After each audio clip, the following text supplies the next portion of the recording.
കർത്താവായ മിശിഹായിൽ ഏറ്റവും പ്രിയ ബഹുമാനപ്പെട്ട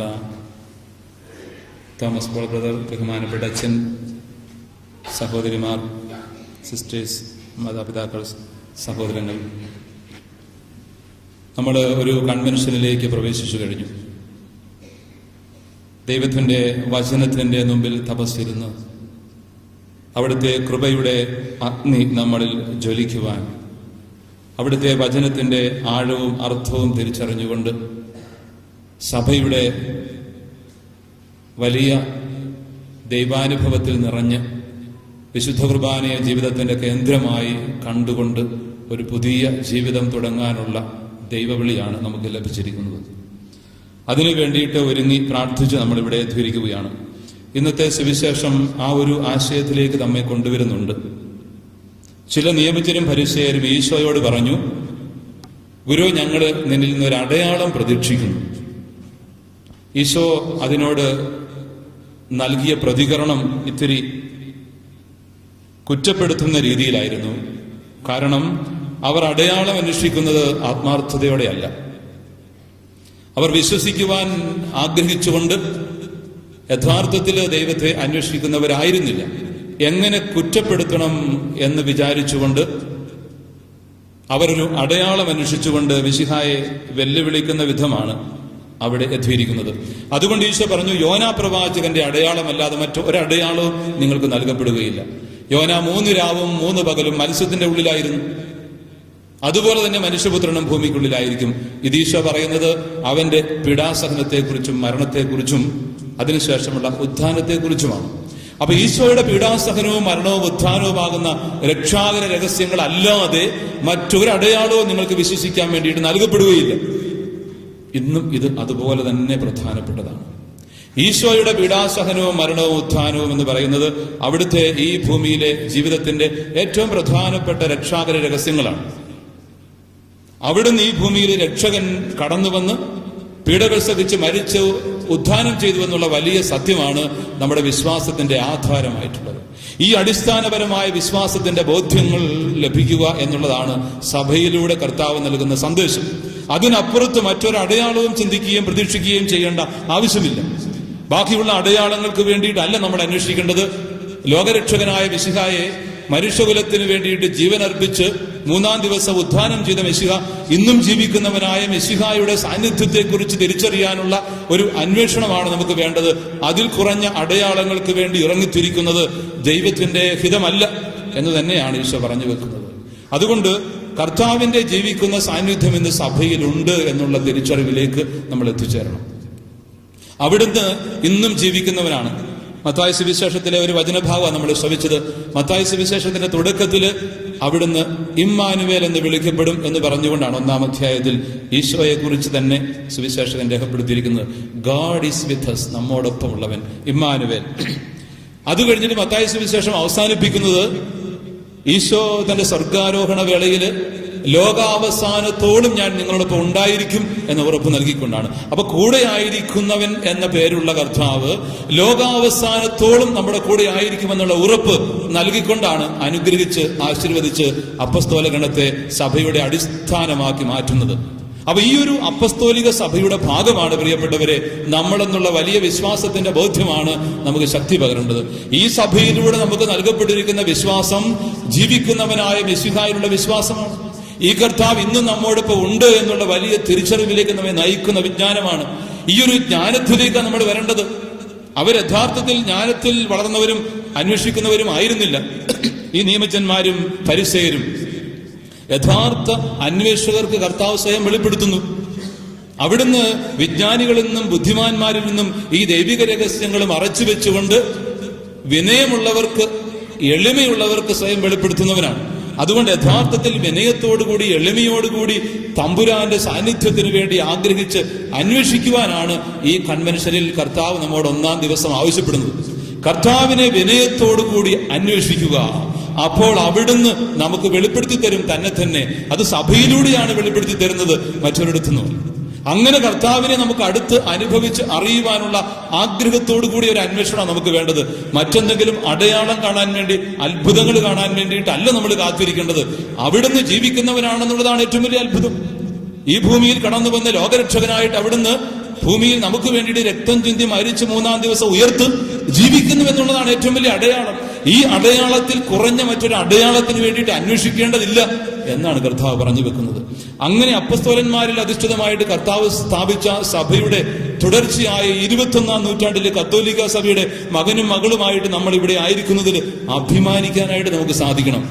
ഈ സഭയുടെ, ഈ അപ്പസ്തോലിക സഭയുടെ, ആദിമസഭയുടെ ആ തുടർച്ച 21 നൂറ്റാണ്ടുകളിലേക്ക് കടന്നു വന്നിട്ട് ഇന്നും സജീവമായിട്ട് ഹരിതാഭമായിട്ട് നിൽക്കുന്ന ഈ സഭയുടെ, പരിശുദ്ധാത്മാവിനാൽ നയിക്കപ്പെടുന്ന സഭയുടെ, കർത്താവിന്റെ സജീവ സാന്നിധ്യം നിറഞ്ഞു നിൽക്കുന്ന സഭയുടെ, വിശുദ്ധ കുർബാനയുടെ നിറവുള്ള സഭയുടെ, വചനത്തിന്റെ വർഷമുള്ള സഭയുടെ, പ്രാർത്ഥനയുടെ അനുഭവങ്ങളുള്ള സഭയുടെ, കൃപാവരത്തിന്റെ കൂദാശകൾ നിറയുന്ന സഭയുടെ മകനും മകളുമായി ജീവിക്കുവാനുള്ള അതുല്യമായ ഭാഗ്യമാണ് പ്രിയപ്പെട്ടവരെ നമുക്ക് ലഭിച്ചിരിക്കുന്നു എന്നുള്ളതിൽ ദൈവത്തെ മഹത്വപ്പെടുത്താൻ കഴിയണം. ദൈവത്തെ മഹത്വപ്പെടുത്താൻ കഴിയണം. ആ ഒരു തിരിച്ചറിവിലേക്കാണ് നമ്മൾ എത്തിച്ചേരേണ്ടത്. ഇങ്ങനെ ആദിമസഭയുടെ ചൈതന്യത്തിലേക്ക് മടങ്ങി വരിക, അതായിരിക്കണം നമ്മുടെ വചന ശ്രവണത്തിന്റെ, ധ്യാനത്തിന്റെ, കൺവെൻഷന്റെ ഒക്കെ ആത്യന്തികമായ ലക്ഷ്യം. അന്വേഷണം അതായിരിക്കണം.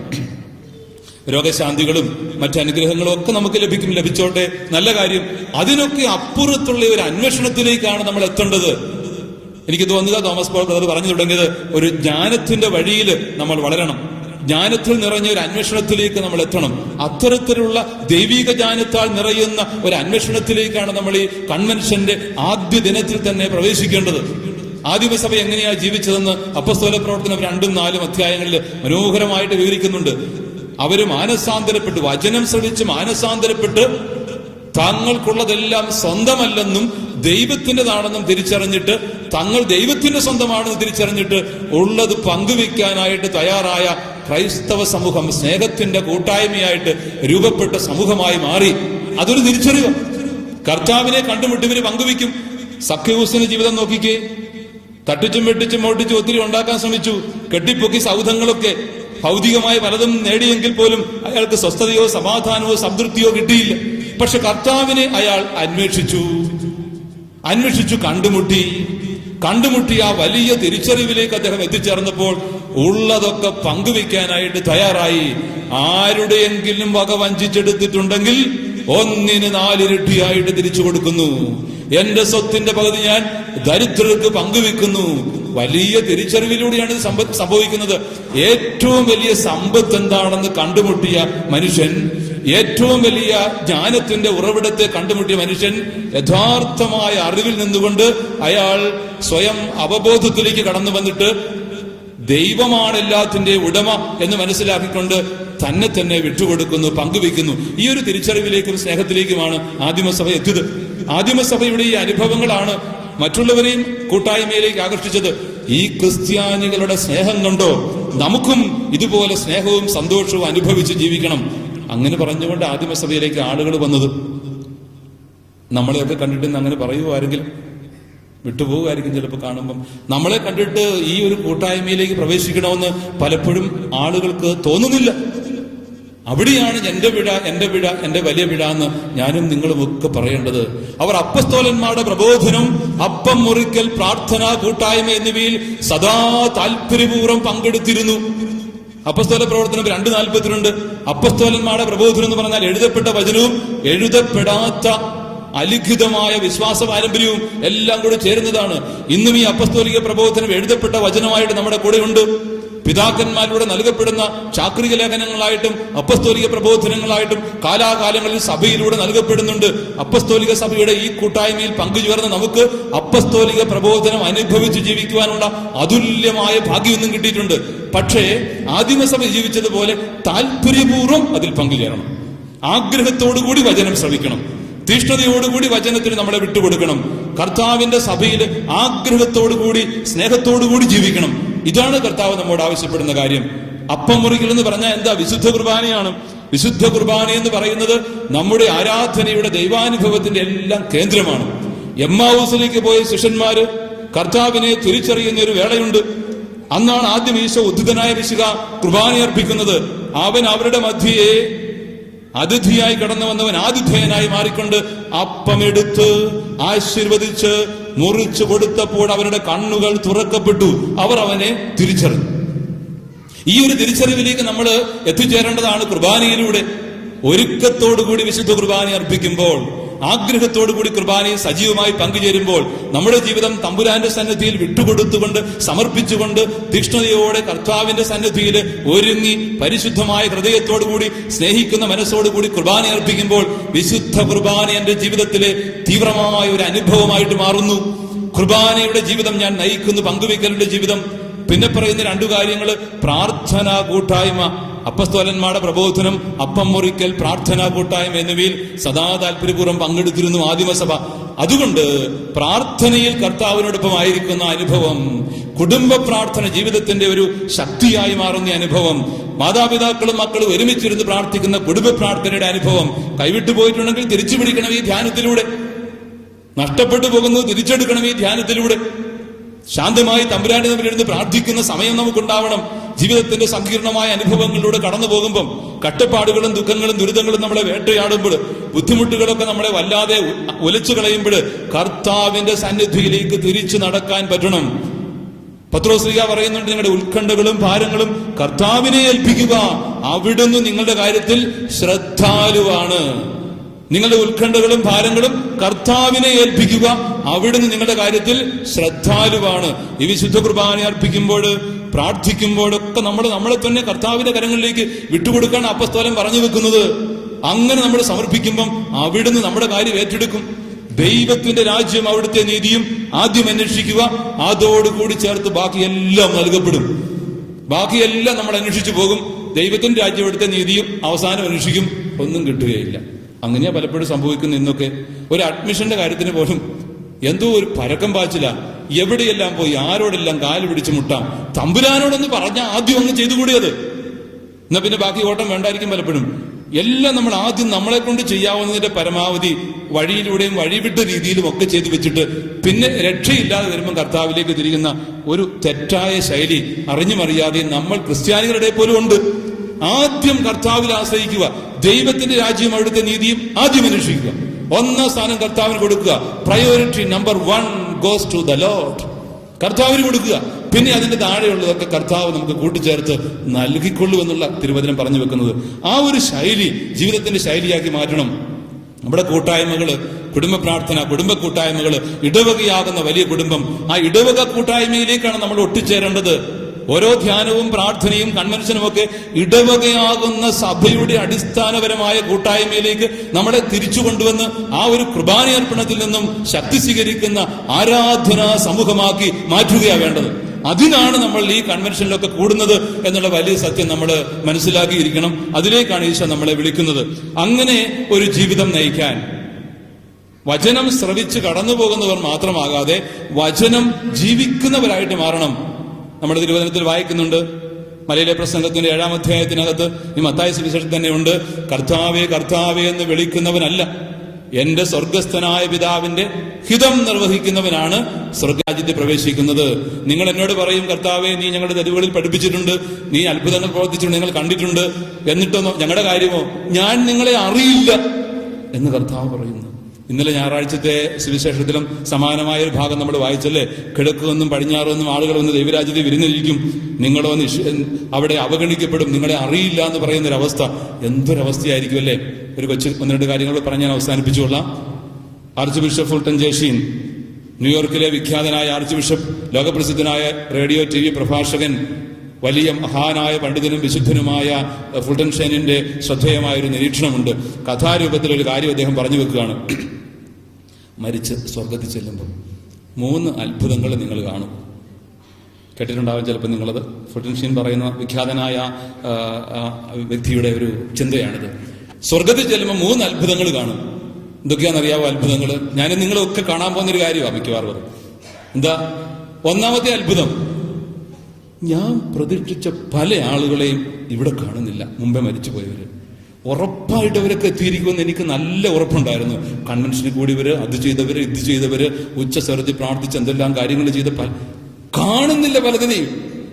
മരിച്ചുപോയതാ പണ്ട്, എതിരെ പോയി. ഇതൊക്കെ അത്ഭുതമെന്ന്. രണ്ടാമത്തെ അത്ഭുതം എന്നറിയാവോ?